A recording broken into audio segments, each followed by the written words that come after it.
Hello students, class netলৈ স্বাগতম জনাইছো। আজি আমি আৰম্ভ কৰিম অধ্যায় 4 প্ৰথম শ্ৰেণীৰ বিজ্ঞানৰ যেটো কাৰ্বন আৰু তাৰ যৌগ, কাৰ্বন এণ্ড ইটস কম্পাউণ্ড। এতিয়া কাৰ্বন আৰু ইয়াৰ যৌগবোৰৰ বিষয়ে যদি আলোচনা কৰো, এতিয়া আমি জানো আমি দৈনন্দিন জীৱনত ব্যৱহাৰ কৰা ম্যাক্সিমাম যৌগ বা বস্তুবিলাকৰ ভিতৰত তাৰে প্ৰায়ভাগে কি হৈছে কাৰ্বনৰ যৌগ। এতিয়া কাৰ্বনৰ ইমানবিলাক যৌগ কেনেকৈ গঠন কৰে বা কি ধৰণৰ হয় বা কাৰ্বনৰ ধৰ্মবিলাক কি সেই বিষয়ে আমি এই অধ্যায়টোত বিতংকৈ আলোচনা কৰিম। এতিয়া প্ৰথমতে আহো যে কাৰ্বনৰ যেটো ধৰ্ম মানে কাৰ্বনৰ যেটো বান্ধনী, কাৰ্বনৰ বান্ধনীটো কেনেকুৱা প্ৰকৃতিৰ সহযোজী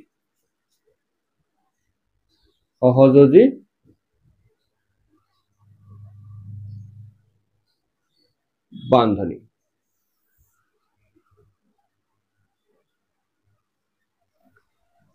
এতিয়া যে কাৰ্বনৰ যে বান্ধনীটো সহযোজী বান্ধনী সেইটো বুজিবলৈ আমি চাব লাগিব। প্ৰথমতে আমি অলৰেডি আমি জানো যে যোজ্যতাটো কি, যে যোজ্যতা হৈছে কি যে কোনো এটা মৌলয় বা পৰমাণুৱে তাৰ সুস্থিৰতা লাভ কৰিবৰ কাৰণে কি কৰে, তাৰ ওচৰৰ যেটো সম্ভ্ৰান্ত গেছ তাৰ ইলেক্ট্ৰনীয় সজ্জা পাব বিচাৰে, আৰু সেই ইলেক্ট্ৰনীয় সজ্জা পাবৰ কাৰণে সেই যৌগটো বা পৰমাণুটোৱে এৰি দিয়া নাইবা গ্ৰহণ কৰা ইলেক্ট্ৰনৰ সংখ্যাটোকে কি বুলি কোৱা হয়, যোজ্যতা বুলি কোৱা হয়। অৰ্থাৎ এতিয়া কাৰ্বনৰ ক্ষেত্ৰত যদি চোৱা যায় যে কাৰ্বনৰ ওচৰত দুটা সম্ভ্ৰান্ত গেছ আছে, এটা বাওফালে হল হিলিয়াম মানে ইয়াৰ আগত, আৰু পিছত আছে নিয়ন, দুইটা সমান সমান দূৰত্বত আছে। কিন্তু যদি দেখা পোৱা যায় যে কাৰ্বন আসলে হিলিয়ামতকে ই নিয়নৰ সজ্জাটো পাবৰ কাৰণে বিচাৰে, কাৰণ ইয়াৰ নিউক্লিয়াছত কি আছে 6টা প্ৰটন আছে, সেই কাৰণ ই নিয়নৰ সজ্জাটো পাবৰ কাৰণে বিচাৰে। কাৰণ হিলিয়ামৰ সজ্জা পাবলৈ কাৰণে হিলিয়ামত কি হয়, ইলেক্ট্ৰনৰ সংখ্যা আটাইতকৈ কম, গতিকে এইটো সজ্জা পাব সাধাৰণতে নিবিচাৰে। এতিয়া আমি যদি কনসিডাৰ কৰো যে ই কি কৰিব, হিলিয়ামৰ সজ্জাটো পাব বা নিয়নৰ সজ্জাটো পাব, তেতিয়াহলে আমি দুইটা ক্ষেত্ৰত কেনেকুৱা ধৰণৰ কি হ'ব, কাৰ্বনৰ লগত কাৰ্বনৰ ইলেক্ট্ৰনৰ ভাগ বতৰাটো বা ইলেক্ট্ৰন আদান প্ৰদানৰ ক্ষেত্ৰত কথাটো কেনেকুৱা ধৰণৰ হ'ব সেই বিষয়ে যদি আমি চাওঁ, যে কাৰ্বনৰ যদি সুস্থিৰতা লাভ কৰিব বিচাৰে, কাৰ্বনে সুস্থিৰতা লাভ কৰিবলৈ হলে ইয়াৰ যেহেতু 6, ইয়াৰ ইলেক্ট্ৰনীয় সজ্জাটো হৈছে 2,4, আনহাতে নিয়নৰ ইলেক্ট্ৰনীয় সজ্জা হৈছে 2,8, হিলিয়ামৰ ইলেক্ট্ৰনীয় সজ্জা হৈছে 2, কাৰণ ইয়াৰ একমাত্ৰ খোলটোত দুটা ইলেক্ট্ৰন থাকে। এইবাৰ আমি বস্তুটো যদি চাওঁ যে কাৰ্বনৰ যদি কি হয়, ই হিলিয়ামৰ ইলেক্ট্ৰনীয় সজ্জা লাভ কৰিব বিচাৰে, তেতিয়াহলে ইয়াৰ 4টা ইলেক্ট্ৰন এৰি দিব লাগিব। এটা সিচুৱেশন যে ই কি কৰিব লাগিব, 4টা ইলেক্ট্ৰন এৰি দি কি কৰিব লাগিব, হিলিয়ামৰ ইলেক্ট্ৰনীয় বিন্যাস লাভ কৰিব লাগিব। 4টা ইলেক্ট্ৰন এৰি দিলে কি হ'ব, কাৰ্বন কেটায়ন এটা গঠন হ'ব। এই কেটায়নটো যি গঠন হ'ব, এই কেটায়নটো কি হ'ব, আসলতে যদিও আমি গঠন হ'ব বুলি কৈছো, এইটো হোৱাৰ ক্ষেত্ৰত আটাইতকৈ জটিলতাৰ কথাটো আহিব। কাৰণ কাৰ্বনৰ পৰমাণুটো গঠন যদি চাওঁ, এটা যদি নিউক্লিয়াছ হয়, ইয়াৰ চাৰিওফালে কি আছে, দুটা কক্ষপথ আছে। প্ৰথম কক্ষপথত দুটা ইলেক্ট্ৰন আৰু দ্বিতীয় কক্ষপথত 4টা ইলেক্ট্ৰন আছে। মাজত নিউক্লিয়াছ মানে ইয়াতে কি আছে, পজিটিভ আধান বা ধনাত্মক আধান আছে। এতিয়া ধনাত্মক আধানযুক্ত ইয়াত কেইটা আছে, 6টা আছে, কাৰণ কাৰ্বনৰ পৰমাণু ক্ৰমাংক কিমান, 6, গতিকে ইয়াত কি আছে, 6টা প্ৰটন আছে, আৰু চাৰিওফালে কেইটা আছে, 6টা ইলেক্ট্ৰন। এতিয়া ই যদি হিলিয়ামৰ ইলেক্ট্ৰনীয় সজ্জা লাভ কৰিব বিচাৰে, তেতিয়াহলে ইয়াৰ বহি কক্ষপথত থকা 4টা ইলেক্ট্ৰন কি কৰিব লাগিব, এৰি দিব লাগিব। এতিয়া এই 6টা প্ৰটন শক্তিৰ পৰা মানে নিউক্লিয়াছ আধানৰ পৰা, নিউক্লিয়াছৰ যেটো ইফেক্ট হেতুৰ পৰা, প্ৰভাৱৰ পৰা যদি আমি আঁতৰ কৰিব বিচাৰো, তেতিয়াহলে 4টা ইলেক্ট্ৰন আঁতৰ কৰোতে আমাক কি লাগিব, ইমান বেছি পৰিমাণৰ শক্তি লাগিব যে হেতু কি হৈ নুঠে, সম্ভৱপৰ হৈ নুঠে, আৰু মাত্ৰ 6টা প্ৰটনৰ পৰিৱৰ্তে মাত্ৰ 2টা ইলেক্ট্ৰনহে থাকি যাব। যেনিবা আমি বহুত শক্তি প্ৰয়োগ কৰি হেতু উলিয়াই আনিলো, তথাপি কি হ'ব, মাত্ৰ 6টা প্ৰটনৰ কাৰণে 2টা ইলেক্ট্ৰন থাকি যায়, সেই কাৰণে কি নহয়, এইটো সম্ভৱপৰ হৈ নুঠে। কাৰ্বনে কি নকৰে, 4+ আয়ন আসলতে গঠন নকৰে। সেকেন্ড সিচুৱেশন যদি চাও যে কাৰ্বনে যদি কি কৰিব লাগে, নিয়নৰ ইলেক্ট্ৰনীয় সজ্জা পাব বিচাৰে, তেতিয়াহলে কি হ'ব, ইয়ে কি কৰিব লাগিব, আৰু 4টা ইলেক্ট্ৰনৰ ইয়াক আৱশ্যক, অৰ্থাৎ আৰু 4টা ইলেক্ট্ৰন কাৰ্বনক কি কৰিব লাগে, দিব লাগে। তেতিয়াহলে কাৰ্বনে কি হ'ব, 4টা ইলেক্ট্ৰন গ্ৰহণ কৰি কাৰ্বন এনায়ন গঠন কৰিব। এতিয়া এই কাৰ্বন এনায়ন গঠন কৰাৰ ফলত কি হ'ব, ইয়াতে অলৰেডি 4টা আছে, আৰু 4টা যদি দি দিয়া যায়, কি হল গল, 2,8, 8টা হৈ গল। কিন্তু এই ক্ষেত্ৰত দেখা যায় যে মাত্ৰ 6টা প্ৰটনৰ কাৰণে 10টা ইলেক্ট্ৰন হৈ যায়, 6টা প্ৰটন, 6+ কাৰণে 10-, অৰ্থাৎ এই 6টা ইলেক্ট্ৰনে 10টা ইলেক্ট্ৰন ধৰি ৰখাটো কি হৈ নুঠে, সম্ভৱ হৈ নুঠে, যাৰ কাৰণে কি নহয়, কাৰ্বনে এই এনায়ন গঠন নকৰে। গতিকে কাৰ্বনৰ যে এতিয়া এনায়ন গঠন নকৰে, কেটায়ন গঠন নকৰে, তেতিয়াহ'লে কাৰ্বনে বান্ধনি কেনেকে গঠন কৰে বা ই কেনেকুৱা ধৰণৰ কি কৰিব, যৌগবিলাক গঠন কৰে। এতিয়া সেইটোৱে হ'ল আচল কথাটো, যে কাৰ্বনে কি কৰে, ইয়াৰ অষ্টকটো অৰ্থাৎ ইয়াৰ বহিঃকক্ষপথত নিয়নৰ ইলেক্ট্ৰনীয় সজ্জা পাবৰ কাৰণে, ইয়াৰ 8টা ইলেক্ট্ৰন পুৰা কৰিবৰ কাৰণে কি কৰে, ই ইলেক্ট্ৰনৰ ভাগ বতৰা কৰে, মানে সহযোজী বান্ধনিৰ সৃষ্টি কৰে। ইলেক্ট্ৰনৰ ভাগ বতৰা কৰি সৃষ্টি কৰা বান্ধনিবোৰক কি বুলি কোৱা হয়, সহযোজী বান্ধনি বুলি কোৱা হয়। এতিয়া সেইটো কথা হৈছে যে এই সহযোজী বান্ধনি গঠন কৰোতে কি কৰিব, ই 4টা ইলেক্ট্ৰন কি কৰিব, বেলেগৰ লগত ভাগ বতৰা কৰিব। এতিয়া সেই অনুযায়ী ই কোনটো পৰমাণুৰ লগত কি কৰি আছে, বান্ধনি গঠন কৰি আছে, সেইটোৰ ওপৰত নিৰ্ভৰ কৰি কি কৰিব, ইয়াৰ বান্ধনি গঠনটো বেলেগ বেলেগ ধৰণৰ হ'ব। এতিয়া আমি সিম্পল এক্সাম্পলৰ পৰা যদি সহযোজী বান্ধনিটো বুজাবলৈ চেষ্টা কৰো, প্ৰথম যেটো যদি চাও যে হাইড্ৰোজেনটো হাইড্ৰোজেন পৰমাণু অৰ্থাৎ কি থাকিব, মাত্ৰ এটাই মাত্ৰ ইলেক্ট্ৰন থাকে, আৰু ইয়াৰ লিউইছ ডট ষ্ট্ৰাকচাৰটো যদি চাও, এইটো যে হাইড্ৰোজেনৰ নিউক্লিয়াছ, তাৰ বহিঃকক্ষপথত এটাই মাত্ৰ ইলেক্ট্ৰন থাকে, গতিকে এইটো হ'ব। একেদৰে আৰু এটা হাইড্ৰোজেন পৰমাণু, যেহেতু দুটা হাইড্ৰোজেন পৰমাণু লগ হৈ কি হ'ব, এটা হাইড্ৰোজেন অণু গঠন হয়। এই দুটা হওঁতে কি কৰিব, এই দুটা লাহে লাহে ওচৰ চাপি আহিব, ওচৰ চাপি আহি এটা হাইড্ৰোজেন পৰমাণু এটা দিব, আনটো হাইড্ৰোজেন পৰমাণু আনটো দিব, দি দুইজনে কি কৰিব, ভাগ বতৰা কৰি ইয়াৰো কি হৈ গ'ল, দুটা হৈ গ'ল, অৰ্থাৎ ইয়াৰো কি হৈ গ'ল, হিলিয়ামৰ ইলেক্ট্ৰন বিন্যাস লাভ হ'ল, ইয়াৰো হিলিয়ামৰ ইলেক্ট্ৰন বিন্যাস লাভ কৰা হৈ গ'ল, অৰ্থাৎ দুইটাই কি হ'ল, ওচৰৰ সম্ভ্ৰান্ত গেছৰ ইলেক্ট্ৰন বিন্যাস লাভ কৰিলে, অৰ্থাৎ সুস্থিৰ হৈ গ'ল। আৰু সিহঁত দুটাই কি কৰিলে, এজনে এটা এটাকে দি দুইজনে মিলি কৰিলে এজৰ ইলেক্ট্ৰনৰ ভাগ বতৰা কৰিছে, গতিকে ই কি হৈছে, এজৰ ইলেক্ট্ৰন ভাগ বতৰা কৰি এটা সহযোজী বান্ধনিৰ সৃষ্টি কৰিছে, আৰু সহযোজী বান্ধনিটোক এটা আচৰ দ্বাৰা বুজোৱা হয়। একেদৰে এইবাৰ আমি কি কৰিব পাৰো, অক্সিজেন নাইবা নাইট্ৰজেনৰ ক্ষেত্ৰতো কি কৰিব পাৰো, আমি এই বান্ধনিটোৰ ব্যাখ্যা কৰিব পাৰো। এতিয়া অক্সিজেনৰ ক্ষেত্ৰত যদি চোৱা যায়, দুটা অক্সিজেন, এটা অক্সিজেনৰ কি আছে, 6টাকে বহিঃকক্ষপথত ইলেক্ট্ৰন থাকে, আমি জানো।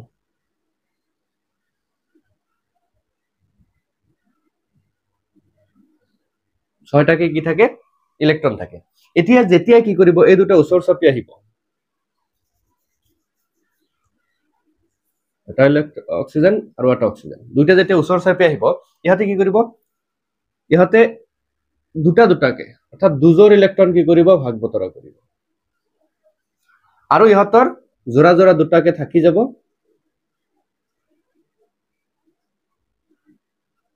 এতিয়া যদি চোৱা যায়, এইটো অক্সিজেনৰ 8টা ইলেক্ট্ৰন হ'ল, এইটো অক্সিজেনৰ 8টা ইলেক্ট্ৰন হ'ল, অৰ্থাৎ ওচৰৰ সম্ভ্ৰান্ত গেছ নিয়নৰ ইলেক্ট্ৰনীয় সজ্জা লাভ কৰিলে দুইটা অক্সিজেন পৰমাণুৱে, অৰ্থাৎ দুইটা অক্সিজেন পৰমাণু লগ হৈ দুজোৰ ইলেক্ট্ৰনৰ ভাগ বতৰা কৰি এটা কি কৰিব, সহযোজী বান্ধনি সৃষ্টি কৰি দুইটা পৰমাণু কি হ'ব, সুস্থিৰ হ'ব। আৰু সেই সহযোজী বান্ধনি দুটাক কি কৰা হয়, এনেকুৱা হিচাপত দুটা আচৰ দ্বাৰা কি কৰা হয়, বুজোৱা হয়, আৰু বাকী ইহঁতৰ একাকী যুগ্ম ইলেক্ট্ৰনবোৰ এনেকে দেখুওৱা হয়। এইটো হৈছে কি, অক্সিজেন অণুৰ গঠন, অক্সিজেন অণুৰ মাজত থকা এটা বান্ধনি। ইহঁতে কি কৰিছে, দুজোৰ ইলেক্ট্ৰনৰ ভাগ বতৰা কৰিছে, কিন্তু দুটা বান্ধনিৰ সৃষ্টি হৈছে, আৰু এনেকুৱা ধৰণৰ বান্ধনি, এইটো কি বুলি কোৱা হয়, দ্বিবান্ধনি। এইটো হৈছে কি, দ্বিবান্ধনি, আৰু এনেকুৱা ধৰণে কি কৰে, সহযোজী বান্ধনিৰ সৃষ্টি কৰে। ইয়াৰ পিছত নাইট্ৰজেনৰ কাৰণে আমি কি কৰিব পাৰো, একেধৰণে দেখুৱাব পাৰো যে নাইট্ৰজেনৰ ক্ষেত্ৰতো কি হয়, নাইট্ৰজেনৰ যেহেতু ইয়াৰ বহিঃকক্ষপথত ইলেক্ট্ৰন থাকে মাত্ৰ 5টা, আৰু দুটা নাইট্ৰজেনে কি কৰিব, ইহঁতৰ ওচৰ চাপি আহি ইহঁতৰ মাজত কি কৰিব, 3জোৰ ইলেক্ট্ৰনৰ, ইয়াক আৰু কেইটা প্ৰয়োজন, 8টা হ'বলৈ 3টা লাগে, ইয়াকো 3টা লাগে, গতিকে কি কৰিব, ইহঁতে 3জোৰ ইলেক্ট্ৰন ভাগ বতৰা কৰিব, আৰু ইহঁতৰ এজোৰকে ইফালে থাকিব, অৰ্থাৎ এইটো নাইট্ৰজেনৰো কেইটা হৈ গ'ল, 8টা হৈ গ'ল, এইটো নাইট্ৰজেনৰো কেইটা হৈ গ'ল, 8টা হৈ গ'ল, ই 3টা দিলে, ই 3টা দিলে, আৰু 3টা কি কৰিলে, ইহঁতৰ মুঠতে 6টা, অৰ্থাৎ 3জোৰ কি কৰিলে, ভাগ বতৰা কৰি দুইজনে মিলা মিছা কৰি লৈ ললে। গতিকে এই যে এনেকুৱা হিচাপত গঠন কৰি কি হ'ল, যেহেতু 3জোৰ ইলেক্ট্ৰনৰ ভাগ বতৰা কৰিছে, একজোৰ ইলেক্ট্ৰনে এটা মাত্ৰ বান্ধনি গঠন কৰে, তেতিয়া 3জোৰ ইলেক্ট্ৰনে কেইটা বান্ধনি গঠন কৰিব, 3টা বান্ধনি গঠন কৰিব, 3টা সমান চিনৰ দ্বাৰা কি কৰা হয়, বুজোৱা হয়। এইটো হৈছে নাইট্ৰজেনৰ অণুৰ গঠন, ত্ৰিবান্ধনি গঠন কৰিছে। এতিয়া একে ধৰণে কি কৰিব পাৰো আমি ফ্লোৰিন বা ক্লোৰিন ব্ৰমিনৰ অণুৰ গঠন বা সালফাৰ এনেকুৱা ধৰণৰ গঠনবিলাক কি কৰিব পাৰো ব্যাখ্যা কৰিব পাৰো এতিয়া যদি ফ্লোৰিনৰ ক্ষেত্ৰত চাও ফ্লোৰিনৰ বহিঃকক্ষপথত ইলেক্ট্ৰন থাকে 7টা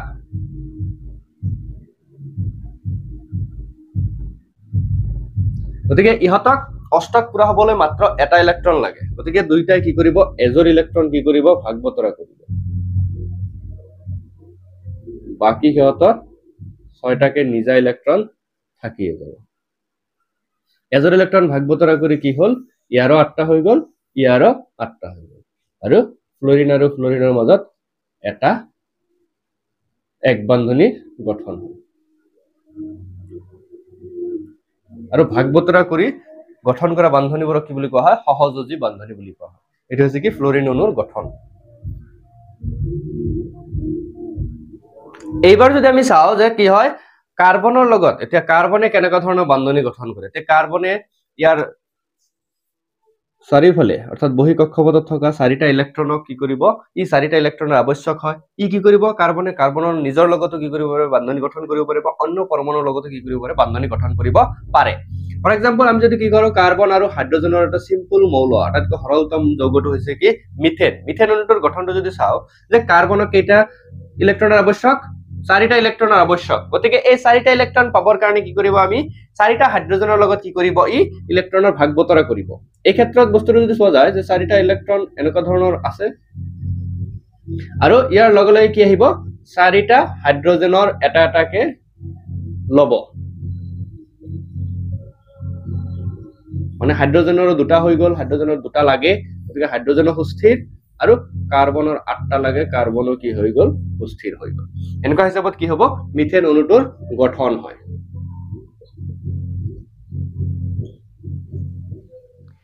ইয়াৰ উপৰি আমি কি কৰিব পাৰো যে কাৰ্বনৰ আৰু বেলেগ বেলেগ যৌগবোৰৰ বিষয়ে আলোচনা কৰিব পাৰো যেনেকৈ কাৰ্বনে আৰু এটা কাৰ্বনৰ লগত কি কৰিব পাৰে যৌগ গঠন কৰিব পাৰে ফৰ এক্সাম্পল C2H6 ইথেন অণুৰ গঠনটো আমি চাব পাৰো যে কাৰ্বনে কাৰ্বনৰ লগত কি কৰিছে এজৰ ইলেক্ট্ৰনৰ ভাগ বতৰা কৰিছে আৰু বাকি কেইটা হাইড্ৰজেনৰ লগত কি কৰিছে ইলেক্ট্ৰনৰ ভাগ বতৰা কৰিছে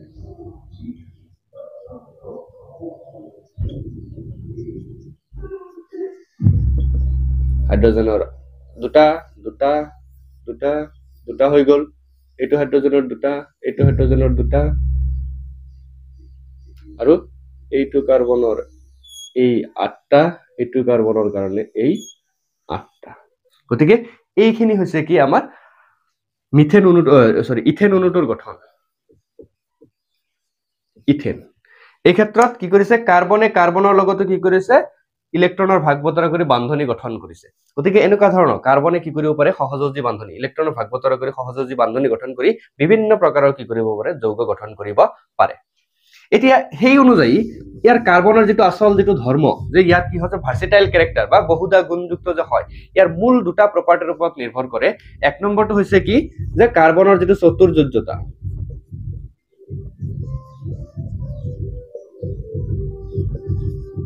কাৰ্বনৰ চতুৰ্যোজ্যতা কাৰণ কাৰ্বনে কি কৰে ইয়াৰ অষ্টকটো পুৰা হবৰ কাৰণে 4টা ইলেক্ট্ৰনৰ আৱশ্যক গতিকে এই 4টা ইলেক্ট্ৰন পাবৰ কাৰণে কি কৰে কাৰ্বনে বেলেগ বেলেগ পৰমাণুৰ লগত কি কৰিব ইলেক্ট্ৰনৰ ভাগ বতৰা কৰি কি কৰিব এই চতুৰ্যোজ্যতাটো ইয়াৰ কি কৰিব অষ্টকটো পুৰা কৰিব আৰু সেকেন্ড যেটো আসল বস্তুটো হৈছে এটো হৈছে কি কেটিনেশন ধৰ্ম যে কেটিনেশন ধৰ্ম এই যে কেটিনেশন কাক বলে যে কাৰ্বনে কাৰ্বনৰ লগত যৌগ গঠন কৰি মানে সহযোজী বান্ধনী গঠন কৰি কি কৰিব পাৰে এটা দীঘল চেইন বা শাখা চেইন বা জাল সদৃশ কি কৰিব পাৰে গঠন কৰিব পাৰে আৰু এই ধৰ্মটোকে কাৰ্বনে কাৰ্বনৰ লগত বান্ধনী গঠন কৰি সুস্থিৰ বান্ধনী গঠন কৰি কি কৰিব পাৰে দীঘল চেইন বা গঠন কৰিব পাৰে যেটো গুণ এইটোকে বা সেই ধৰ্মটোকে কি বুলি কোৱা হয় কেটিনেশন বুলি কোৱা হয় আৰু এই প্ৰতিটো ক্ষেত্ৰতে কাৰ্বনে কি কৰে অন্যান্য যৌগবোৰৰ তুলনাত মানে অন্যান্য মৌলবোৰৰ তুলনাত কি কৰে বান্ধনীবিলাক সদায় সুস্থিৰভাৱে গঠন কৰে মানে অস্থিৰ নহয় বান্ধনীবিলাক যেনেকুৱা সিলিকনে কি কৰিব পাৰে সিলিকন 8টা সিলিকন লগ হৈ এটা দীঘল শৃংখল গঠন কৰিব পাৰে এনেকুৱা ধৰণৰ কি হ'ব পাৰে সিলিকন বিলাক লগ হৈ কি হ'ব পাৰে গঠন কৰিব পাৰে কিন্তু সেই গঠনটো কি নহয় ইমান এটা সুস্থিৰ নহয় যিমানটো কাৰ্বনৰ কাৰণে সুস্থিৰ এতিয়া কাৰ্বনে কাৰ্বনৰ লগত গঠন কৰিব পৰা যৌগবিলাক যেনেকুৱা ধৰণৰ কাৰ্বনে কাৰ্বনৰ লগত কি কৰিব পাৰে এনেকুৱা ধৰণৰ দীঘল চেইন গঠন কৰিব পাৰে অসংখ্য কাৰ্বনলৈ কি কৰিব পাৰে এনেকুৱা ধৰণৰ দীঘল চেইন গঠন কৰিব পাৰে ইফালে আৰু গঠন হৈ থাকিব পাৰে ইফালে গঠন হৈ থাকিব পাৰে নাইবা কি কৰিব পাৰে শাখা চেইন গঠন কৰিব শাখা হলে যিকোনো এটাত কি হ'ব আৰু এটা কাৰ্বন লগ লাগি এনেকুৱা ধৰণৰ কি হ'ল শাখা এটাৰ সৃষ্টি হ'ল দীঘল চেইনটো আছে লগতে এটা শাখা চেইন থাকি গ'ল নাইবা জাল সদৃশ গঠন যেনেকুৱা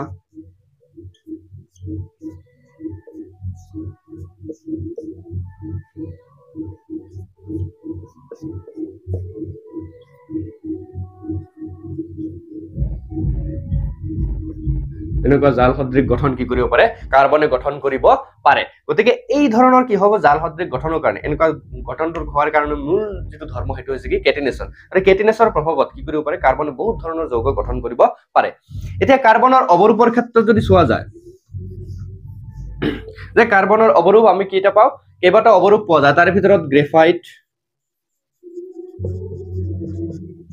গ্ৰেফাইটৰ গঠনটো যদি চোৱা যায় গ্ৰেফাইটৰ গঠনটো যদি চোৱা যায় গ্ৰেফাইটত কি হয় কাৰ্বনে কাৰ্বনৰ লগত কি কৰিব সুন্দৰকে কি কৰিব জাল সদৃশ গঠন কৰি এটা লেয়াৰৰ পিছত এটা লেয়াৰ মানে স্তৰ বা স্তৰ কি হ'ব সেই গঠনবিলাক হৈ কি কৰে এটা সুন্দৰ কি কৰিব সুস্থিৰ যৌগ গঠন কৰিব মানে সুস্থিৰতা লাভ কৰে একেদৰে হীৰাৰ ক্ষেত্ৰত হীৰাৰ গঠনটো যদি লক্ষ্য যায় চতুষ্ফলকীয় আকৃতি ধৰণৰ কি হ'ব কেনেকুৱা ধৰণৰ গঠন কৰিব আৰু একেদৰে কি ফুলাৰিন